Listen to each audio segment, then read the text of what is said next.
Boa noite, alunos! Na aula de hoje vamos falar sobre o Plasmodium, causador da malária, que é uma doença infecciosa de grande impacto de saúde pública, especialmente em regiões tropicais. No Brasil, principalmente na região amazônica, a gente vai entender suas formas evolutivas, principais métodos de diagnóstico e formas de controle.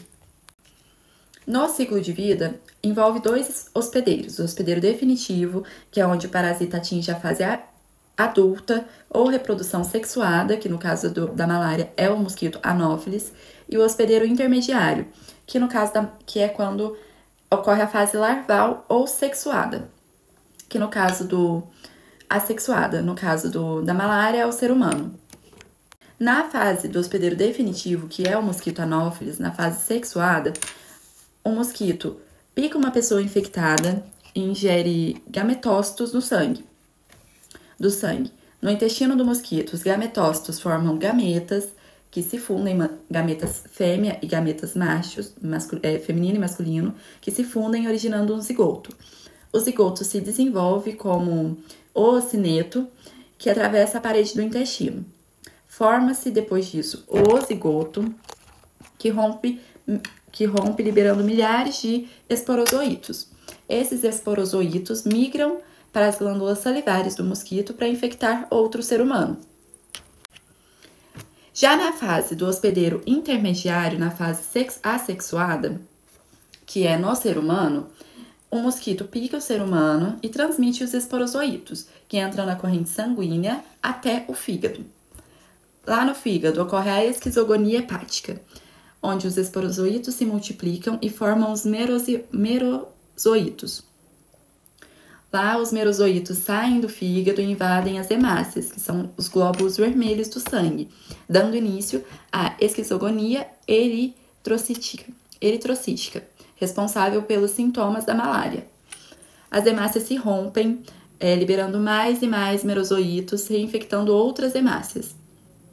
Parte dos merozoítos se diferencia em gametócitos, que ficam no sangue aguardando serem sugados por outro mosquito e reiniciando o ciclo. Os métodos de diagnóstico da malária no diagnóstico laboratorial direto é o exame de gota espessa, que tem o método padrão de ouro, observação direta do parasita no sangue e alta sensibilidade e detecta até mesmo baixa parasitemia. A extensão de sangue, que são os frontes sanguíneos, que permite identificar a espécie de Plasmodium, com uma visualização mais detalhada da morfologia do parasita. Os testes rápidos imunomatográficos, que detectam antígenos específicos do Plasmodium no sangue, resultando cerca de 15 minutos. O resultado sai em cerca de 15 minutos. Úteis em locais sem estrutura e laboratorial, por exemplo, na Amazônia, em locais que não tem uma estrutura, assim. Então, eles são muito bons neste lugar. Diagnóstico molecular com PCR, que detecta o DNA do Plasmodium, e ele é altamente sensível e específico, e ele é usado para confirmação em estudos epidemiológicos e em casos de baixa parasitemia, enfim. Diagnóstico sorológico, que detecta anticorpos contra o parasita Plasmodium, indicado para estudos epidemiológicos e casos crônicos, mas não para o diagnóstico de infecção ativa. Então, vamos fazer um resumo geral, um apanhado. A forma infectante para o ser humano é os esporozoítos, que é o mosquito infectando o ser humano. A forma infectante para o mosquito é o gametócito, que é quando o ser humano infecta o mosquito. Então, vamos lá. Quando o mosquito vai infectar o ser humano, ele libera esporozoítos. Quando o ser humano vai infectar o mosquito, quando o mosquito pega um ser humano infectado, é com gametócitos, forma evolutiva de gametócitos. Um método mais utilizado, um dos melhores, é o método padrão de ouro, da gota espessa, e a malária se transmite pela picada do mosquito Anopheles, após contato com o sangue infectado, como já foi dito. O ciclo envolve fases no fígado, que são assintomática inicial, e fases no sangue, que são sintomáticas, com febre, calafrio, anemias, enfim.